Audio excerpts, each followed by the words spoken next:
Let's talk about Troy. Oh, Jesus, God, no. This film is 3 hours long. 3 hours. That's not a movie, that's a hostage situation with sandals. That's an ass-numbing, piss-break-needing, popcorn-emptying amount of time. You sit down thinking, oh cool, a big epic war movie, and suddenly, it's 45 minutes later, and the camera is still slowly sliding across a wall like it's admiring the masonry. Talking of the camera work, sweet merciful Zeus's butthole. Whoever directed this clearly fell in love with the wall of Troy. Not the battles, not the heroes, the wall.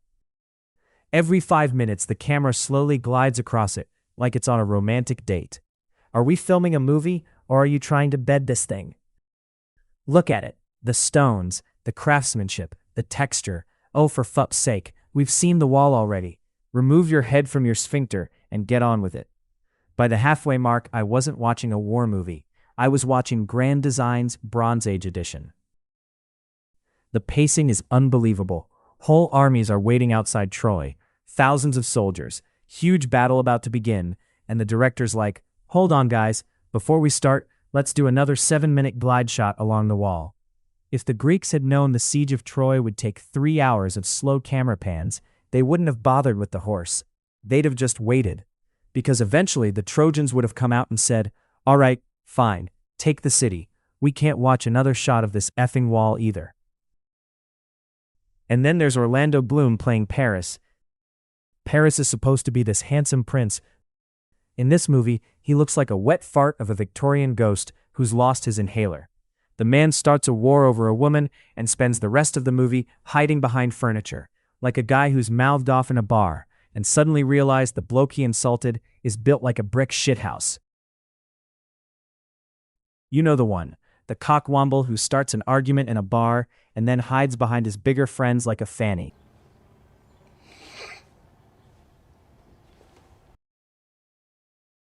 Meanwhile, you've got Brad Pitt as Achilles. Now, Brad Pitt is normally charismatic enough to sell you a sandwich you're allergic to, but here he looks like someone told him he'd be filming for 6 days and then revealed it was actually 6 months, and he'd be wearing a leather thong the entire time. Achilles is meant to be this terrifying, unstoppable warrior, but half the time he's just wandering around the beach, looking irritated and sulky, like someone shat in his toilet and forgot to flush. Every scene he's got the expression of a man thinking, right, I've done the slow walk, I've done the dramatic stare. How many more times do we have to film this wall? And the hair. Achilles' hair in this film looks like a L'Oreal commercial that wandered into a battlefield by mistake. Everyone else is covered in dust and blood, and Brad Pitt's there like, because you're worth it, now pass me that spear. You half expect him to stab someone and then do a slow-motion hair flick. Now, Eric Bana as Hector. Weirdly, the most competent adult in the entire film. He's out there acting like he's in a serious historical drama, while everyone else is auditioning for Men's Health, Sand and Sandal's edition. Bana gives Hector this exhausted, I'm surrounded by idiots energy that feels incredibly modern.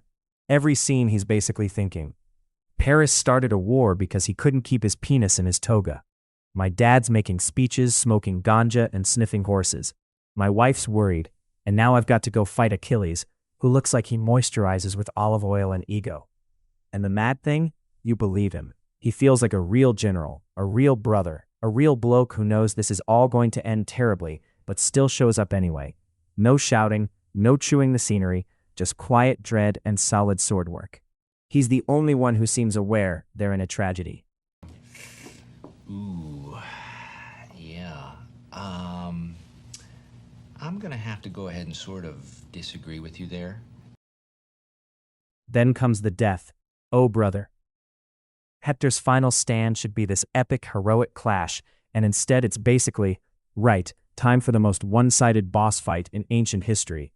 Achilles turns up like he's playing the game on beginner mode with cheat codes enabled.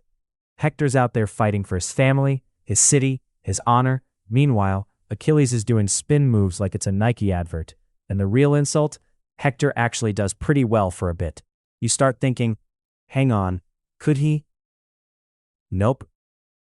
He gets killed, dragged around like a sack of horse shit, and the film just moves on like, Anyway, back to Brad Pitt looking all shiny and being a miserable slag bucket.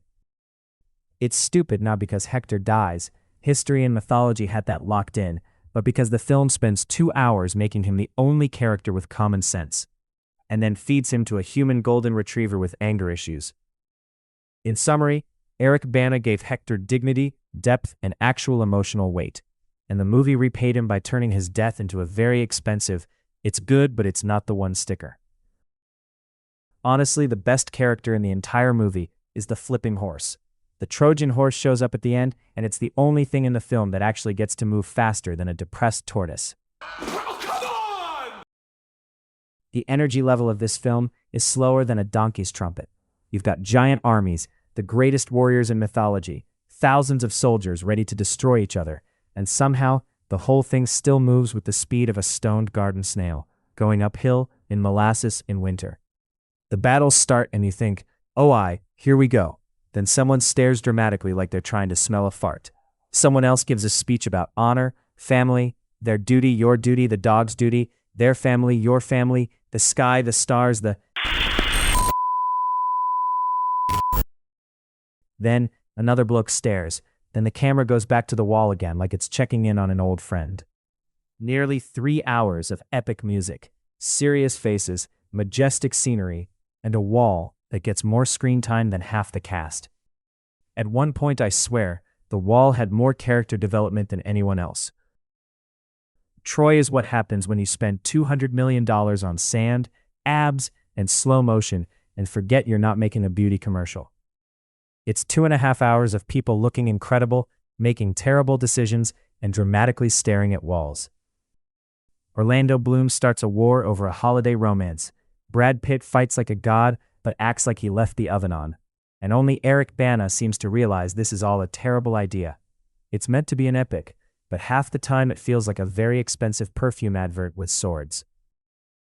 Final verdict: historically dramatic, visually stunning, emotionally confused, and about 45 minutes too long. By the end, I wasn't even rooting for the Greeks or the Trojans anymore.